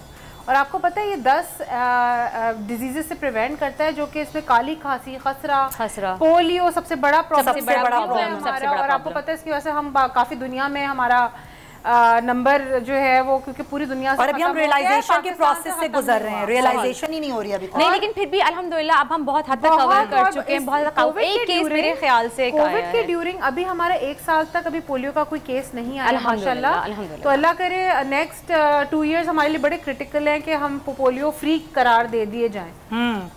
सही। अच्छा, डॉक्टर साहब यही बताइएगा जैसे कि अभी लोगों में मिथ्स बहुत ज्यादा हैं कि जैसे अभी रिसेंटली हम देखें कुछ अर्सा पहले कोविड के दौरान ही MMR की वैक्सीन आई थी, MR की और MR इस तरह की वैक्सीन पेरेंट्स करवाते नहीं है, कंफ्यूजन का शिकार रहते हैं कि भाई हम करवाएं नहीं करवाएं, नुकसानदेह है नहीं। तो मैं चाहूंगी प्लीज आपसे क्लैरिफिकेशन दें हमारे पेरेंट्स को। और ये स्कूल्स में लगाई गई, इसकी कैंपेन स्कूल में लगाई गई, क्योंकि मैंने बाकायदा शोज में अनाउंस किया है, मैंने वीडियोस डाली कि देखें मैं अपने बच्चों को लगवा रही हूँ, सिर्फ कहने की। अच्छा, उसके साथ एक पेपर आया, क्योंकि मेरे बच्चे भी छोटे हैं अभी वैक्सीन की एज में, आप कंसर्न हैं ना? हाँ, कि आप अगर कंसर्न है नहीं लगवाना या लगवाना है तो डेफिनेटली अग्री किया। बहुत सारे पेरेंट्स ने नहीं किया। तो किस तरीके से होता है ये? देखिए, असल में सोशल मीडिया गलत बातें फैलाने में, सही बातें तो फैलती हैं लेकिन गलत बातें भी थोड़ी सी मिथ्स क्रिएट हो जाते हैं कि मतलब बच्चे वो ख़त्म करने के लिए वैक्सीन लगा रहे हैं। आपको पता है वो हर एक के अंदर चिप डाली जा रही है वगैरह वगैरह। सही। डॉक्टर साहब मैं बता दूं, बस देखिए दूध में बॉयल आ गया है, अगर आप लोग देख सकते हैं तो। और यहाँ पे मैं मेहरान का बादाम खीर मिक्स का पैकेट यूज कर रही हूँ, और जब दूध उबल गया है तो मैं इसमें डाल रही हूँ। आप देखिए से बादाम, पिस्ते, चीनी, चावल सब मौजूद है। ठीक है, मैंने पूरा एक पैक डाल दिया है 1 लीटर दूध में। इसको हम मिक्स कर लेंगे और थोड़ा सा पकने देंगे क्योंकि खीर बना रहे हैं। अच्छा, इसमें बादाम के भी बकायदा चंक्स हैं, पिस्ते के चंक्स हैं, चीनी है, केवड़ा एसेंस सब कुछ है इसमें। खोया वो भी लग रहा है मुझे। नहीं, खोया नहीं है, लेकिन हाँ खोपरा जो होता है। खोपरा, जी बिल्कुल खोपरा है इसमें।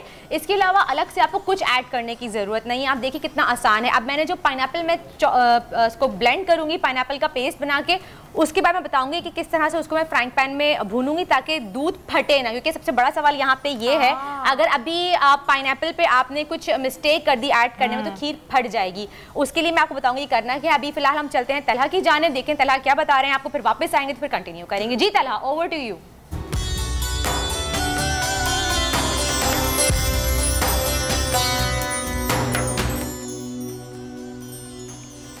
बहुत बहुत शुक्रिया वर्दा एंड सुमैया। यकीनन आप दूध को फटने से बचाएंगी, और जब तक आप उस दूध को फटने से बचाएं हम कुछ दीनी बातें करेंगे। यकीनन मेरे साथ स्टूडियो में मौजूद है नात खां रिजवान जुबैरी साहब। आपको वेलकम कहूँगा अपने सेट पे। बहुत बहुत शुक्रिया रिजवान साहब, आपने अपना कीमती वक्त हमें दिया। अब दीन की बात करते वक्त हमेशा मैं ज़रूरी समझता हूँ कि नबी करीम आका दो जहाँ रहमतुल्लिल आलमीन वजह तख्लीक कायनात की अहदीस का जिक्र किया जाए, क्योंकि यकीनन कुरान पाक हमारी थ्योरी और नबी करीम सल्लल्लाहु तआला अलैहि वसल्लम उसके प्रैक्टिकल हैं। थ्योरी और प्रैक्टिकल जब मिलता है तभी सब्जेक्ट कंप्लीट होता है कि बिना अहादीस शरीफ के कभी भी कुरान पाक की आप तफसीर नहीं देखेंगे। जब भी किसी सूरह की तफसीर होगी तो यही होगा कि यह आयत कब आई, उस वक्त नबी करीम सल्लल्लाहु तआला अलैहि वसल्लम क्या कर रहे थे, उसके बाद क्या हुक्म फरमाया, सहाबा कराम ने क्या पूछा। तो बहुत ज़रूरी होता है कि हम कुरान पाक को अहादीस की रोशनी में समझें, क्योंकि असल कुरान पाक का मकसद समझना था।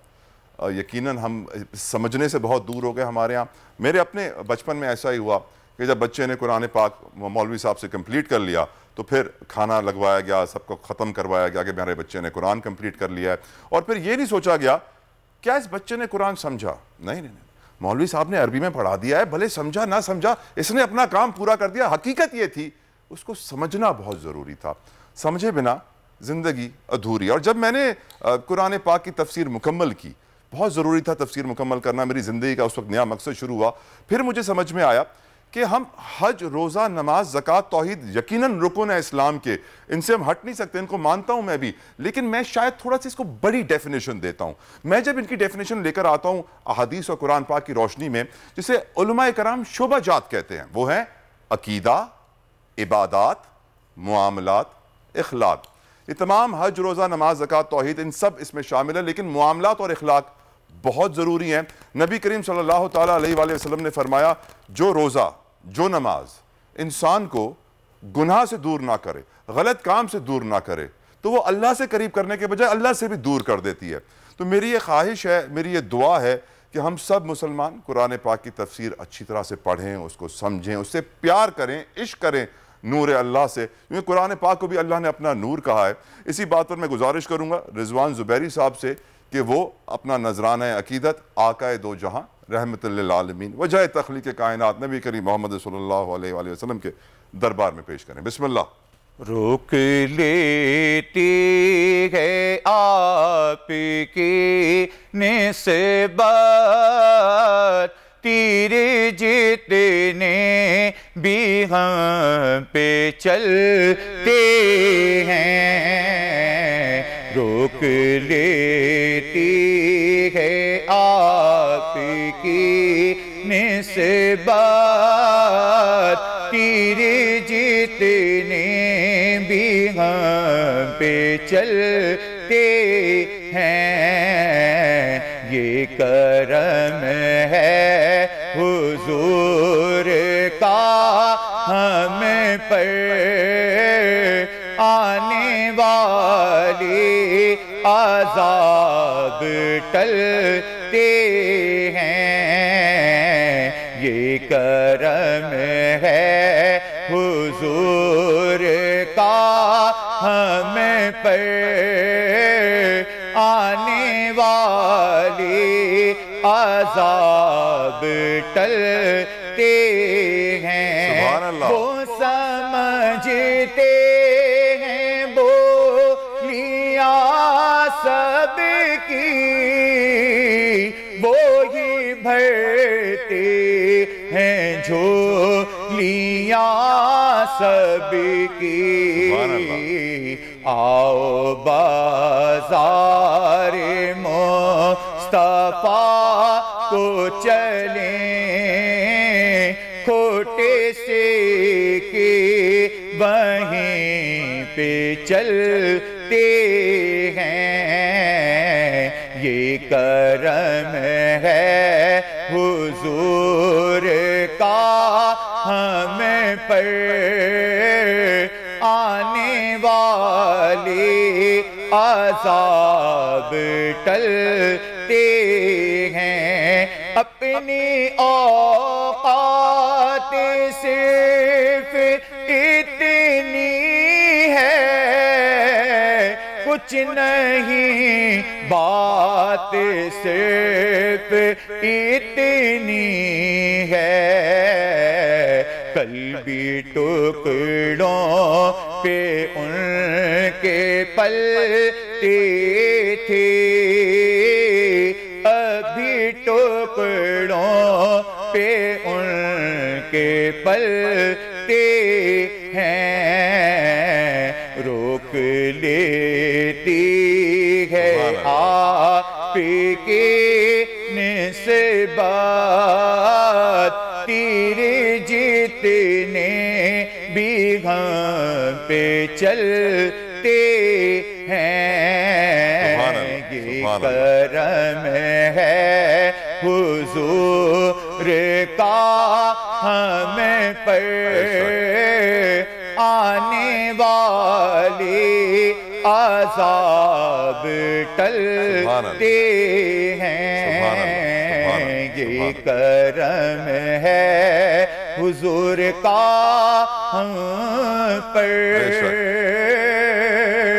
आने वाले अज़ाब टलते हैं। सुभान अल्लाह। रिजवान ज़ुबारी साहब आका तो जहाँ अपनी बारगाह में, अपने दरबार में आपका नजराना कबूल फरमाओ। यकीनन आपने बड़ी खूबसूरत बात की। एक आयत को कुरान की समझ के पढ़ना 70 साल की इबादत है, इसलिए कुरान को ज़रूर समझिए। और सोबत निस्बत का इन्होंने जिक्र किया। अगर खुशबू की, सल्लल्लाहु अलैहि वसल्लम ने फरमाया, अगर खुशबू वाले की दुकान में जाओगे तो कपड़ों में खुशबू आ जाएगी, लोहार की दुकान में जाओगे कपड़ों में सुराख हो जाएंगे, अल्लाह वालों के पास जाओगे अल्लाह से मिल जाओगे। अल्लाह हमारी सोबत और निस्बत बेहतर फरमाए। एक ब्रेक लेते हैं, ब्रेक के बाद दोबारा चलेंगे डालडा के दस्तरखान की जानिब।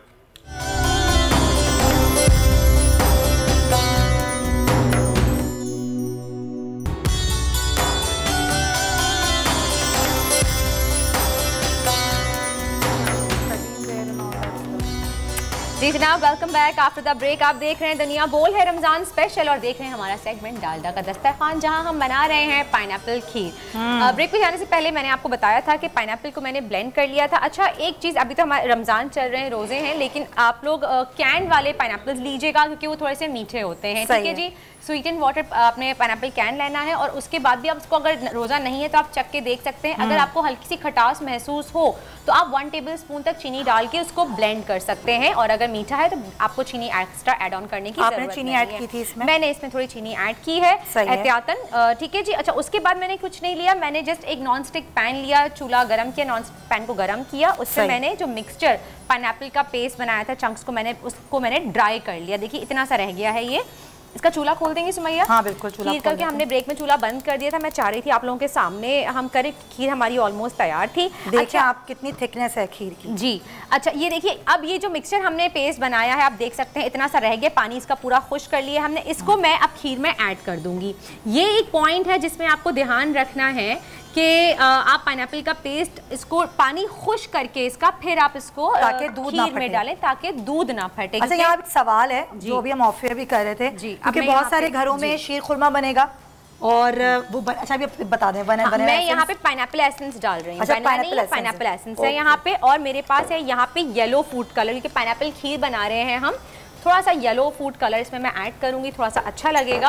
और साथ ही मेरे पास है यहाँ पे 2 टेबलस्पून क्रीम है मेरे पास, नॉर्मल क्रीम, थोड़ा सा एक रिच फ्लेवर देने के लिए इसको हम वो इसमें ऐड कर देंगे। ठीक है जी, ये तीनों चीजें होंगी। आप देखें कितना अच्छा येलो कलर आ गया है पाइनएप्पल खीर का। और अच्छा, एक चीज क्विकली आप बता दें क्योंकि जाहिर है फिर हमें डॉक्टर साहब से ही बात करनी है। अब आपने बताया कि पाइनएप्पल जो है वो आप डालने से पहले उसको ड्राई कर लें ताकि दूध ना फटे। लेकिन बहुत सारे लोगों को शीर खुरमे का दूध फट जाता है। मेरे साथ भी ऐसा हुआ, और उसकी शायद वजह ये कि हम गरम सवैयां डाल देते हैं। क्या वजह होती है? नहीं, वो ये होता है कि सवैयां आपकी पुरानी रखी हुई होंगी, तो बासी सवैयां होंगी। अच्छा, काफी लंबे अरसे सवैयां रखी हुई होंगी, क्योंकि देखें शीर खुरमे में जब दूध उबल रहा होता है, हम सवैयों को तवे पे भूनते हैं, उसके बाद ही हम सवैयां शीर खुरमे में डालते हैं। तो गरम से कोई प्रॉब्लम नहीं है। अगर सवैयां डालते ही आपका दूध फटा है तो इसका मतलब है सवैयां आपने बासी इस्तेमाल की हैं, पुरानी है, वो एक्सपायर्ड होंगी, तो दूध फटेगा आपका। मैं आपके सामने भी शीर खुरमा बनाऊंगी और मैं आपको दिखाऊंगी, इससे कुछ नहीं होता। अच्छा देखिए, मैंने यहाँ पे चूल्हा बंद कर दिया है, खीर हमारी तैयार है बिल्कुल। आखिर में हमने इसमें पाइनएप्पल एसेंस डाला था और मैंने इसमें येलो फूड कलर ऐड किया ताकि पाइनएप्पल खीर का अच्छा सा कलर आ जाए, और इसमें मैंने 2 टेबलस्पून आखिर में क्रीम ऐड की है।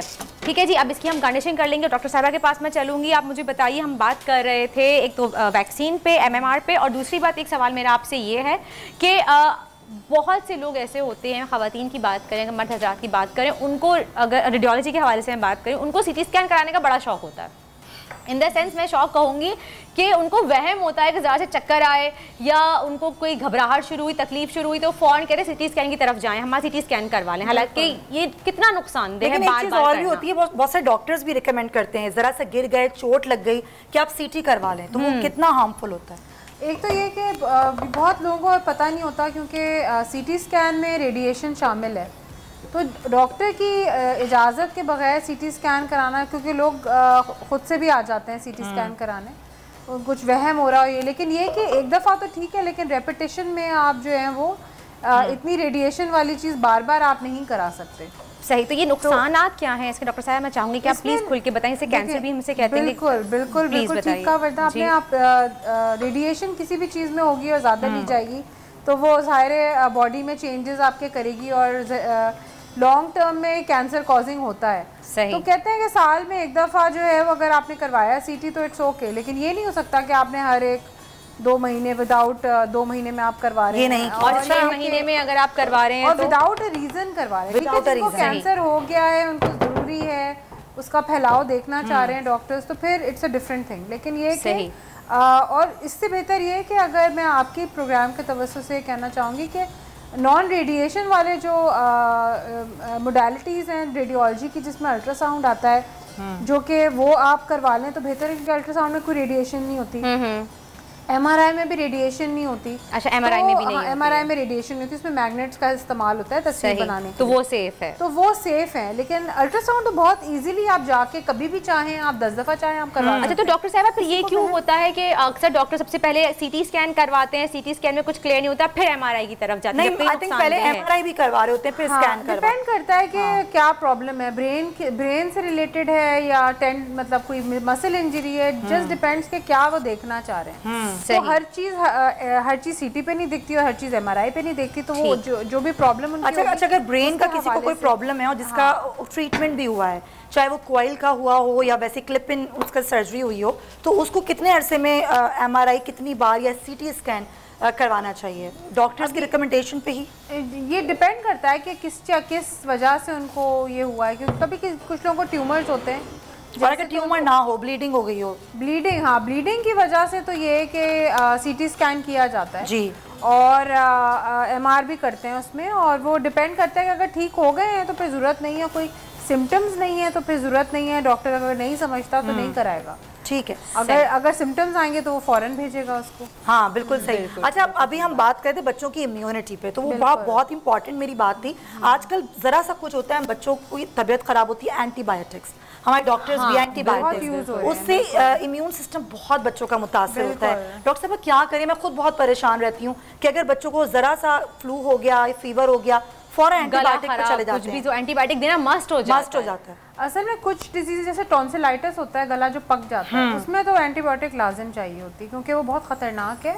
अगर छोड़ दिया जाए तो वो दिल को और घुटनों को असर कर सकता है बच्चे की, और लोगों को पता नहीं होती ये बात। रही बात जो आम यूज़ पे ये कि बच्चे को बुखार आया और खुद ही घर में शुरू कर सेल्फ मेडिकेशन तो नहीं करनी चाहिए। सेल्फ मेडिकेशन तो बच्चों की नहीं करनी। वैसे महीने में कितनी बार एंटीबायोटिक्स दे सकते हैं? नहीं, महीने में तो नहीं, मेरे ख्याल में तो साल में 2 दफ़ा से ज़्यादा तो नहीं बच्चों ये तो महीनों में। अच्छा जी, एक कॉलर भी हमारे साथ मौजूद है रावलपिंडी से, उनसे ही बात कर लेते हैं, पूछते हैं उनका क्या सवाल है। जी हेलो, अस्सलाम वालेकुम।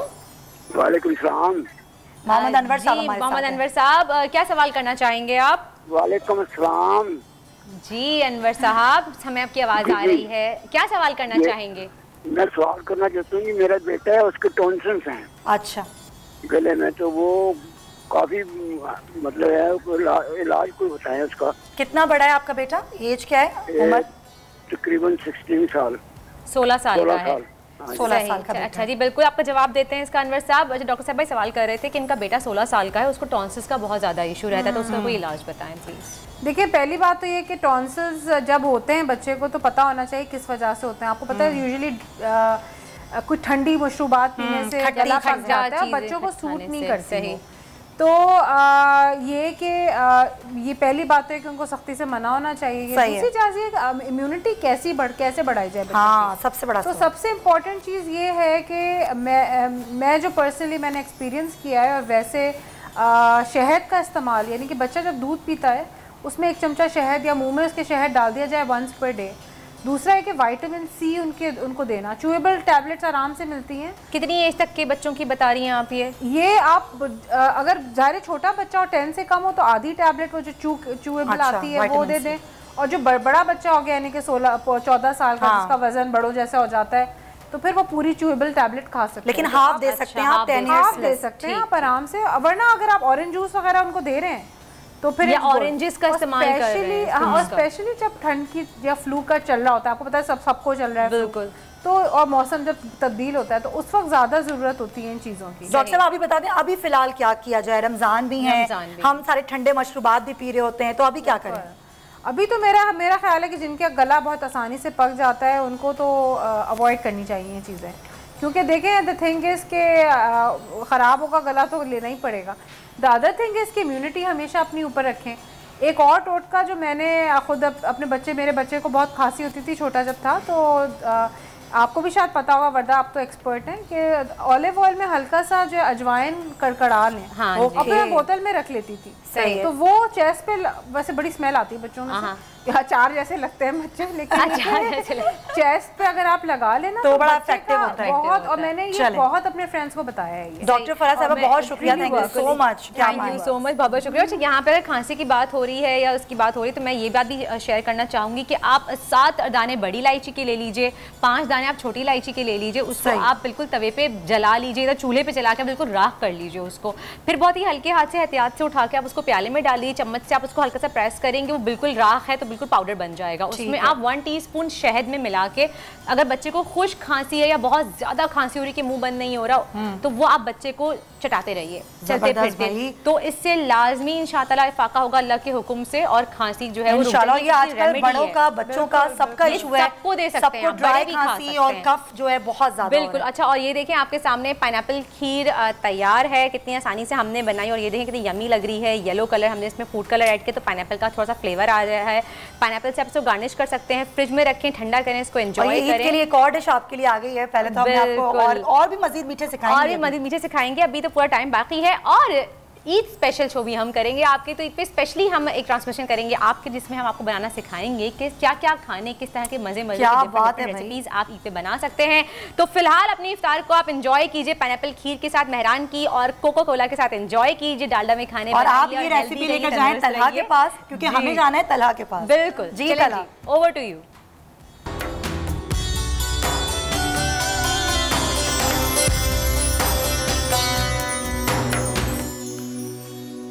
पाइनएप्पल खीर, डालडा का दस्तरखान, ये वर्दा, ये आप मुझे नहीं खिलाएंगे मुझे मालूम है, लेकिन जो भी खाएगा उसके पेट में जरूर दर्द होगा, लेकिन होगी इतने मजे की फिर उंगलियां भी खानी पड़ जाएंगी। आगे बढ़ते हैं, अपने प्रोग्राम में शामिल करेंगे सेगमेंट आलिम के बोल, और मेरे साथ मौजूद हैं बड़ी प्यारी खूबसूरत हस्ती, सैयद बादशाह हैं।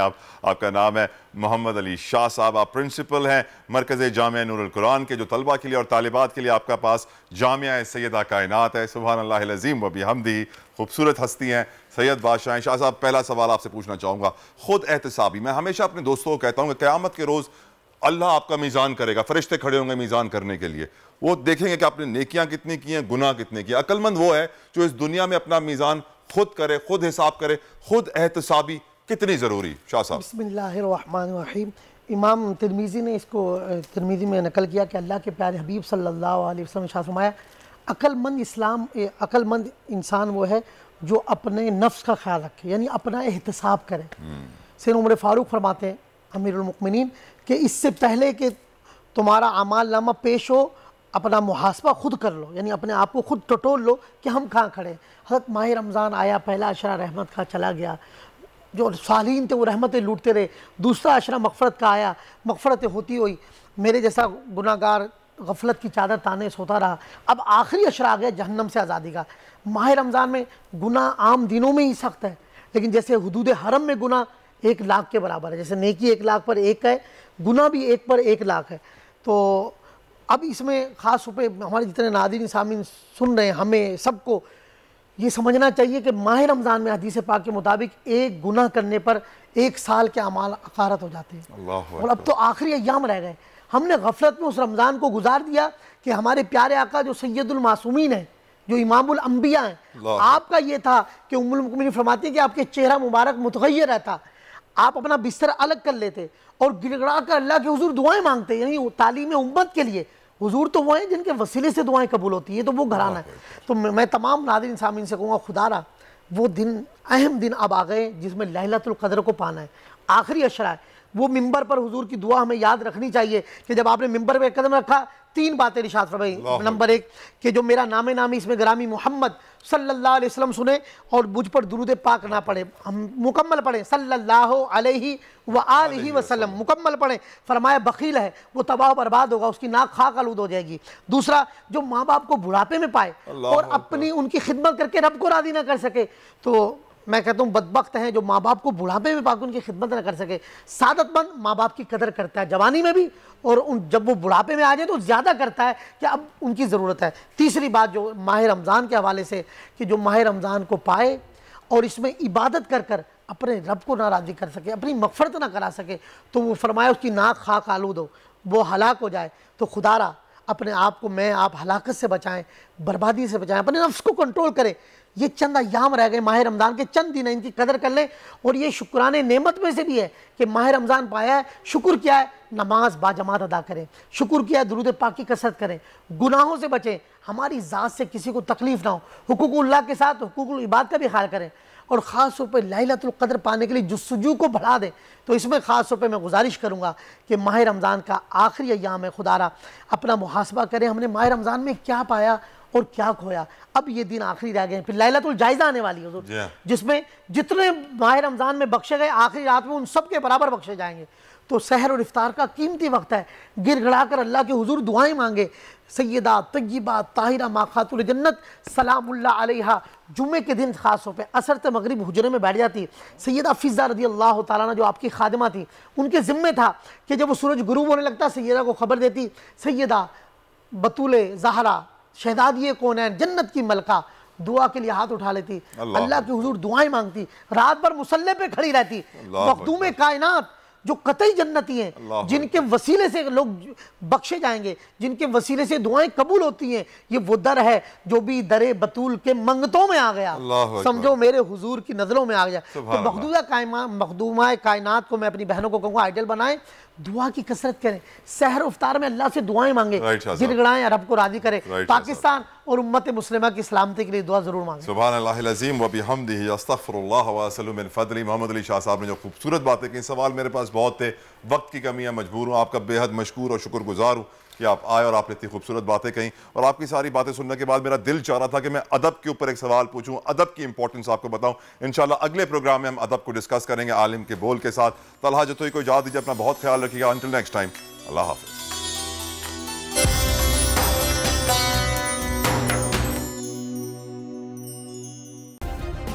सब्सक्राइब करें और बेल दबाएं ताकि कोई खबर रह न जाए।